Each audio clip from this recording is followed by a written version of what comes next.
شهر رمضان الذي أنزل فيه القرآن هدى للناس وبينات من الهدى والفرقان فمن شهد منكم الشهر فليصم ومن كان مريضا أو على سفر فعدة من أيام أخر يريد الله بكم اليسر ولا يريد بكم العسر ولتكملوا العدة ولتكبروا الله على ما هداكم وَلَعَلَّكُمْ تَشْكُرُونَ۔ السلام علیکم ورحمۃ اللہ وبرکاتہ۔ سبحان اللہ وبحمدہ سبحان اللہ العظیم۔ اللہم فقہنا فی الدین، رب یسر ولا تعسر وتمم بالخیر وبک نستعین، رب زدنا علما۔ اللہم اجعل القرآن ربیع قلوبنا وجلاء صدورنا وذهاب حمومنا وغمونا، آمین یا رب العالمین۔ دورہ قرآن کے سلسلے میں آج ہم چھٹے پارے کا پارہ نمبر 6 کا آغاز کریں گے۔ اس پارے کے آغاز کا کچھ حصہ سورہ نساء ہے اور بقیہ پورا پارہ میں سورہ مائدہ بیان کی گئی ہے۔ پارے کے آغاز میں ہی اللہ تعالیٰ نے فرما دیا لا یحب اللہ الجہر بالسوء، اللہ بری بات کے ساتھ آواز بلند کرنا پسند نہیں کرتا۔ یعنی اللہ تعالیٰ نے صاف طور پر بتا دیا کہ اللہ تعالیٰ اعلانیہ کی جانے والی غلط بات کو پسند نہیں کرتا، لیکن اگر کوئی مظلوم شخص اعلانیہ اپنے ساتھ کیے جانے والے ظلم کے خلاف آواز اٹھائے تو اس کو ایسا کرنے کی اجازت ہے۔ یہاں پر رک کر ہمیں اپنا فوراً جائزہ لے لینا چاہیے کہ آج ہمارے ان ابتر حالات کی وجہ یہی اعلانیہ کھلم کھلا کی جانے والی برائیاں ہی تو نہیں ہیں۔ اور پھر آیت 150 میں اللہ تعالیٰ نے اللہ اور رسول صلی اللہ علیہ وسلم کی اطاعت میں فرق کرنے کی مذمت بیان کی ہے۔ اللہ تعالیٰ نے کافروں کے اس طرز عمل کا ذکر کیا ہے کہ وہ اللہ اور اس کے رسول کے درمیان تفریق کرتے ہیں۔ اللہ تعالیٰ کی بات کو تو مانتے ہیں لیکن رسول صلی اللہ علیہ وسلم کی بات کو نہیں مانتے، یا پھر وہ اللہ کے بعض رسولوں کو مانتے ہیں اور بعض کا انکار کرتے ہیں۔ یعنی موسیٰ اور عیسیٰ علیہ السلام کو تو مانتے ہیں لیکن رسول اللہ صلی اللہ علیہ وسلم کا انکار کرتے ہیں۔ ایسے لوگ حق سے انکاری ہیں، جبکہ مومنوں کا طرز عمل یہ ہوتا ہے کہ وہ اللہ اور اس کے رسول صلی اللہ علیہ وسلم کے فرامین کو بیک وقت مانتے ہیں اور اس کے ساتھ تمام رسولوں کو بھی مانتے ہیں۔ اللہ تعالیٰ فرماتے ہیں کہ میں ایسے لوگوں کو ان کا اجر ضرور دوں گا اور اللہ تعالیٰ نہایت بخشنے والا بڑا مہربان ہے۔ آیت 156 میں اللہ تعالیٰ نے اہل یہود کی عادات و خصائل کی مذمت فرمائی ہے۔ اللہ تعالیٰ فرماتا ہے کہ یہودی سیدہ مریم کی کردار کشی کیا کرتے تھے، حالانکہ وہ پارسا عورت تھیں اور ان کا دامن ہر قسم کی آلودگی سے پاک تھا۔ اس بارے میں اللہ تعالیٰ نے اس امر کا بھی ذکر کیا کہ یہودی اپنی دانست میں عیسیٰ علیہ السلام کو شہید کر چکے تھے، جبکہ اللہ تعالیٰ فرماتا ہے کہ عیسیٰ علیہ السلام کو یقیناً شہید نہیں کیا گیا، بلکہ اللہ تعالیٰ نے ان کو آسمانوں کی سمت اٹھا لیا۔ اور اللہ تبارک و تعالی فرماتے ہیں کہ تمام اہل کتاب ان کی موت سے قبل ان پر ایمان لے آئیں گے۔ جب قرب قیامت عیسیٰ علیہ السلام کا نزول ہوگا تو اس دور میں موجود تمام اہل کتاب آپ علیہ السلام کے انتقال سے قبل آپ کی ذات پر ایمان لے کر آئیں گے اور دنیا میں مذہب صرف اسلام ہی ہوگا۔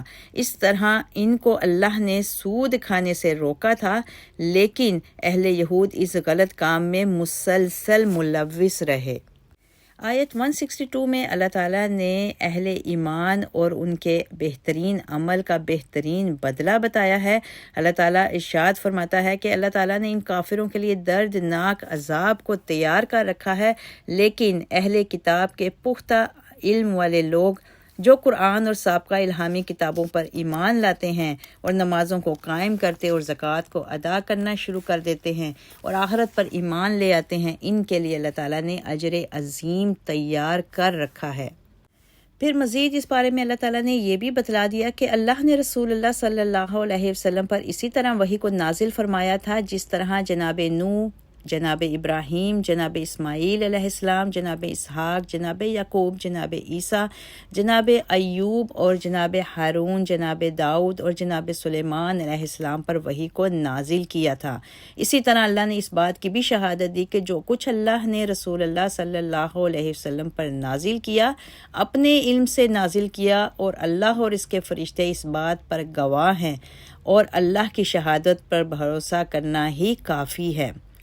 اللہ تعالیٰ نے اہل کتاب کو اس کفر سے روکا ہے کہ انہیں عیسیٰ علیہ السلام کو، جو اللہ کے رسول اور اس کا کلمہ ہے، اللہ کا بیٹا نہیں کہنا چاہیے۔ اس بارے میں اللہ تعالیٰ نے قرآن مجید کو اپنی دلیل اور واضح روشنی قرار دیا اور ارشاد فرمایا کہ جو بھی قرآن مجید کو مضبوطی کے ساتھ تھامے گا، اللہ تعالیٰ اس کو اپنے فضل اور رحمت میں داخل فرمائے گا اور اس کو صراط مستقیم پر چلائے گا۔ اس کے بعد سورہ مائدہ شروع ہوتی ہے۔ سورہ مائدہ کے آغاز میں اللہ تعالیٰ نے اہل ایمان کو اپنے وعدے پورے کرنے کا حکم دیا ہے اور ان کو اس بات کی تلقین کی ہے کہ انہیں کامیابی اور بھلائی کے کاموں میں ایک دوسرے کے ساتھ تعاون کرنا چاہیے اور گناہ اور ظلم کے کاموں میں ایک دوسرے کے ساتھ تعاون نہیں کرنا چاہیے۔ اس سورہ کی آیت نمبر 3 کو تکمیل دین کی آیت قرار دیا گیا ہے۔ اللہ تعالیٰ نے بتا دیا، الیوم اکملت لکم دینکم واتممت علیکم نعمتی ورضیت لکم الاسلام دینا۔ آج میں نے تمہارے لیے تمہارا دین مکمل کر دیا اور اپنی نعمت تم پر پوری کر دی ہے، اور اسلام کو بحیثیت دین تمہارے لیے پسند کر لیا ہے۔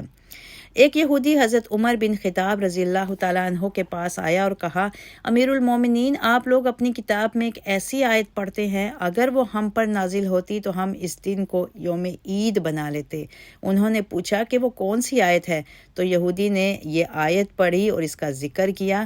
حضرت عمر رضی اللہ تعالیٰ عنہ نے کہا، اللہ کی قسم، میں اس دن اور اس وقت کو خوب جانتا ہوں جب یہ آیت نازل ہوئی تھی۔ یہ آیت جمعہ کے دن عرفہ کے مقام پر نازل ہوئی تھی، یعنی یہ آیت حضور صلی اللہ علیہ وسلم کے حجۃ الوداع کے موقع پر نازل ہوئی تھی۔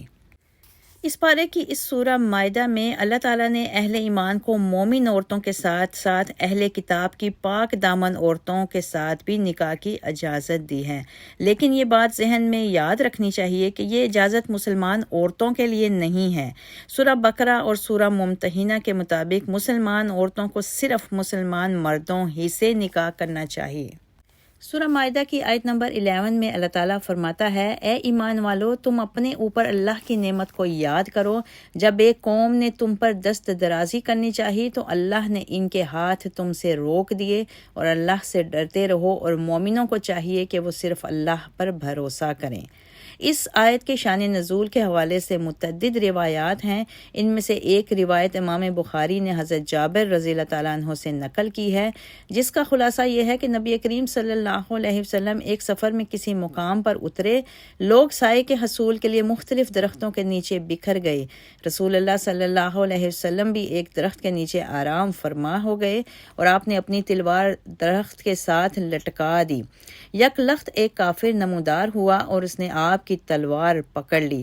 آپ علیہ السلام کو کہنے لگا، آپ کو مجھ سے کون بچائے گا؟ آپ صلی اللہ علیہ وسلم نے فرمایا، اللہ۔ کافر نے متعدد دفعہ یہی سوال کیا تو نبی مکرم صلی اللہ علیہ وسلم نے یہی جواب دیا۔ اس پر کافر مرعوب ہو گیا اور اس کے ہاتھ شل ہو گئے۔ رسول اللہ صلی اللہ علیہ وسلم اس پر غالب آ گئے، لیکن آپ نے اس سے مواخذہ کرنے کی بجائے اس کو معاف کر دیا۔ اس واقعہ سے یہ بات بھی ثابت ہوتی ہے کہ اللہ تعالیٰ کی تائید و نصرت ہمیشہ رسول اللہ صلی اللہ علیہ وسلم کے ساتھ رہی۔ رسول اللہ صلی اللہ علیہ وسلم کی زندگی ہمارے لیے بہترین نمونہ ہے۔ اگر ہم بھی اسوہ رسول صلی اللہ علیہ وسلم پر چلیں گے اور اللہ تعالیٰ کی ذات پر بھروسہ رکھیں گے تو اللہ تعالیٰ ہمیں بھی کافروں سے امن عطا فرمائیں گے، آمین۔ سورہ مائدہ میں اللہ تعالیٰ نے عیسائیوں کے اس قول کا بھی رد کیا ہے کہ وہ معاذ اللہ عیسیٰ علیہ السلام کو اللہ کہتے ہیں۔ اللہ تعالیٰ فرماتے ہیں، اگر اللہ تعالیٰ عیسیٰ علیہ السلام، ان کی والدہ مریم اور زمین پر جو کوئی بھی موجود ہے ان کو فنا کے گھاٹ اتار دے تو اللہ تعالیٰ کو کون پوچھ سکتا ہے؟ یعنی قادر مطلق عیسیٰ علیہ السلام کی ذات نہیں بلکہ اللہ کی ذات ہے۔ اس سے آگے بنی اسرائیل کا تذکرہ ہے، اور اس سورہ میں اللہ تعالیٰ نے موسیٰ علیہ السلام کا واقعہ بیان فرمایا ہے کہ انہوں نے اپنی قوم سے کہا تھا، اللہ نے تم پر جو انعامات کیے ہیں ان کو یاد کرو، جب تم میں انبیاء مبعوث کیے گئے اور تم کو بادشاہت عطا کی گئی اور تم کو وہ کچھ عطا کیا جو کائنات میں کسی دوسرے کو نہیں ملا۔ اللہ کے احسانات کا احساس دلانے کے بعد حضرت موسیٰ علیہ السلام نے اپنی قوم کو کہا کہ اے میری قوم، تم لوگ ارض مقدس میں داخل ہو جاؤ۔ ارض مقدس میں بنی اسرائیل کے فلاح و بہبود کا پورا سامان موجود تھا۔ بجائے اس کے کہ وہ اللہ کے نبی کی بات کو تسلیم کرتے، انہوں نے کہا، اے موسیٰ، ہم اس سرزمین میں کیوں کر داخل ہوں کہ اس سرزمین میں تو ایک بڑی طاقتور قوم ہے، اور جب تک وہ لوگ وہاں سے نہیں نکلیں گے ہم لوگ وہاں ہرگز نہیں جائیں گے۔ اگر وہ وہاں سے نکل جائیں تو ہم ضرور وہاں داخل ہوں گے۔ کافروں کے اس مرعوب ہونے کا سبب یہ تھا کہ جناب موسیٰ علیہ السلام نے بنی اسرائیل کے 12 قبائل میں سے 12 نمائندے چنے اور انہیں ارض مقدس میں رہنے والے کافروں کے حالات سے واقفیت حاصل کرنے کے لیے ارض مقدس میں روانہ کیا۔ جب وہ ارض مقدس میں داخل ہوئے تو ان کا یوں محسوس ہوا کہ کافر تو بہت زیادہ قوت کے مالک ہیں اور ان کا مقابلہ کرنا بہت مشکل ہے۔ انہوں نے آپس میں طے کر لیا کہ ان کی قوت اور وسائل کے بارے میں صرف موسیٰ علیہ السلام کو بتائیں گے تاکہ بنی اسرائیل کے لوگ دشمنوں سے مرعوب نہ ہو جائیں۔ لیکن واپس آنے کے بعد 10 لوگوں نے خیانت کی اور اپنے اعضاء و اقارب کو ان کی قوت کے بارے میں بتا دیا۔ اس امانت میں خیانت کرنے کی وجہ سے ان کے نفس مزید کمزور ہو گئے۔ تاہم وہ 2 لوگ جنہوں نے اس راز کو اپنے تک محدود رکھا تھا اور جن کے دلوں میں اللہ کا خوف تھا، انہوں نے کہا کہ تم لوگ کفار کے دروازوں پر حملہ کر کے ان پر داخل ہو جاؤ۔ جب تم دروازوں میں داخل ہو جاؤ گے تو یقیناً تم غالب آؤ گے۔ اگر تم مومن ہو تو صرف اللہ پر بھروسہ رکھو۔ اس حوصلہ دینے والی بات کو سن کر بھی وہ بزدل رہے اور کہنے لگے، اے موسیٰ علیہ السلام، جب تک وہ لوگ وہاں رہیں گے ہم لوگ کبھی وہاں نہیں جائیں گے۔ تم اور تمہارا رب جاؤ اور جنگ کرو، ہم تو یہیں بیٹھے ہیں۔ موسیٰ علیہ السلام اس سارے منظر کو دیکھ کر بہت رنجیدہ ہوئے اور اللہ کی بارگاہ میں آ کر کہنے لگے، اے میرے رب، مجھے اپنے اور اپنے بھائی کے علاوہ کسی پر کوئی اختیار حاصل نہیں، بس تو ہمارے اور نافرمانوں کے درمیان فیصلہ کر دے۔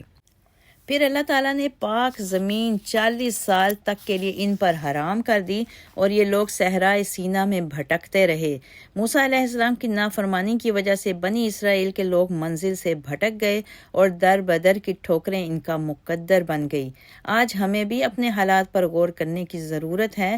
کہیں ہماری محرومیوں اور زوال کی وجہ اللہ اور اللہ کے رسول صلی اللہ علیہ وسلم کے راستے سے ہٹنا تو نہیں؟ اگر ہم بھی اپنی منزل کو پانا چاہتے ہیں تو ہمیں اللہ اور رسول صلی اللہ علیہ وسلم کے راستے پر چلنا ہوگا انشاءاللہ تعالی۔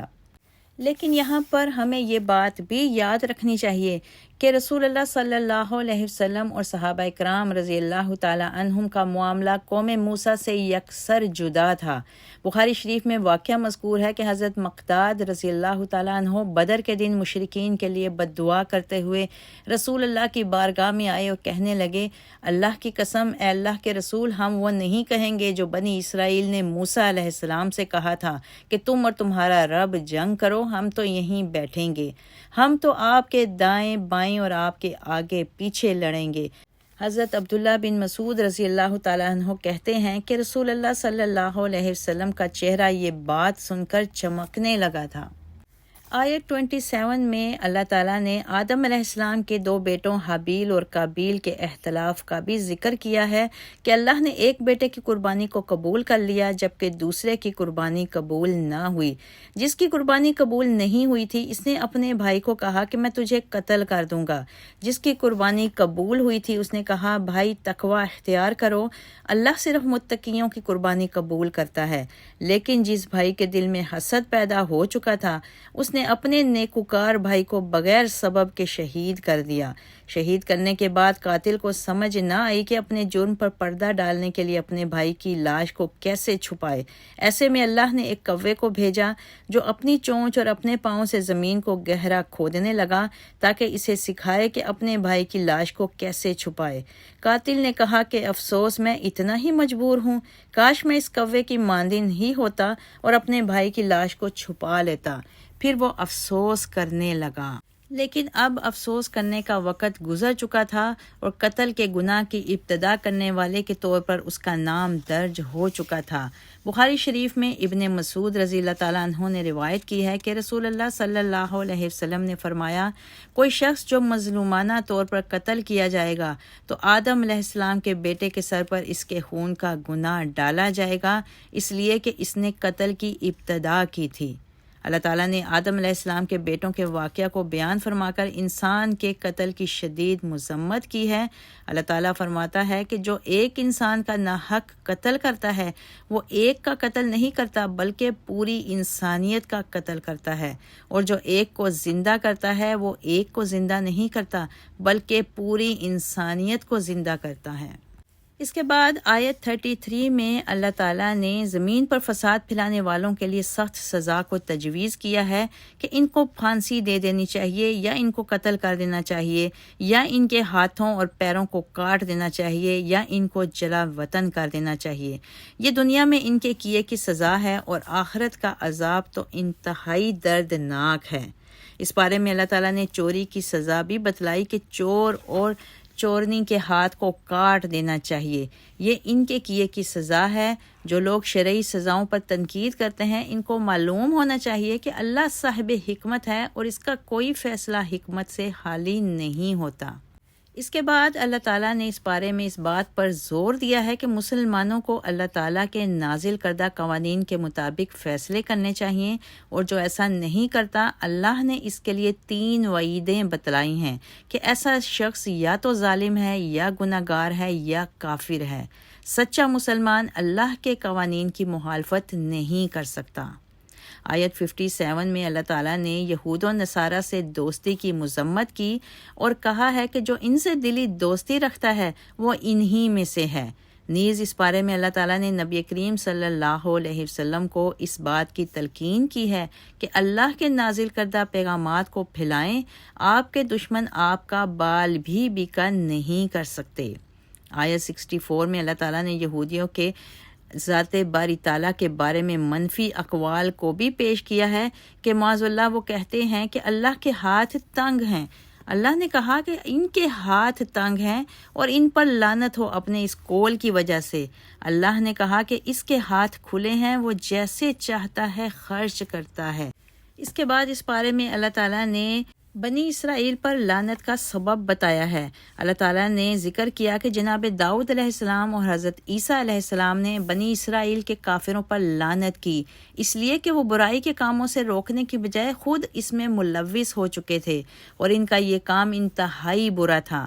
آج ہم مسلمانوں کو بھی برائی کے کام سے روکنے کا عمل جاری و ساری رکھنا چاہیے اور امر بالمعروف و نہی عن المنکر کا فریضہ سر انجام دیتے رہنا چاہیے۔ اللہ تعالیٰ ہمیں قرآن پاک پڑھنے، سمجھنے اور اس پر عمل کرنے کی توفیق عطا فرمائے۔ وآخر الدعوانا ان الحمد للہ رب العالمین۔ سبحان ربک رب العزۃ عما یصفون والسلام علی المرسلین والحمد للہ رب العالمین وما علینا الا البلاغ۔ اللهم بارك لنا في رجب وشعبان وبلغنا شهر رمضان اللهم بارك لنا في القرآن العظيم وانفعنا بهدي سيد المرسلين وثبتنا على الهدى والصراط المستقيم اللهم بارك لنا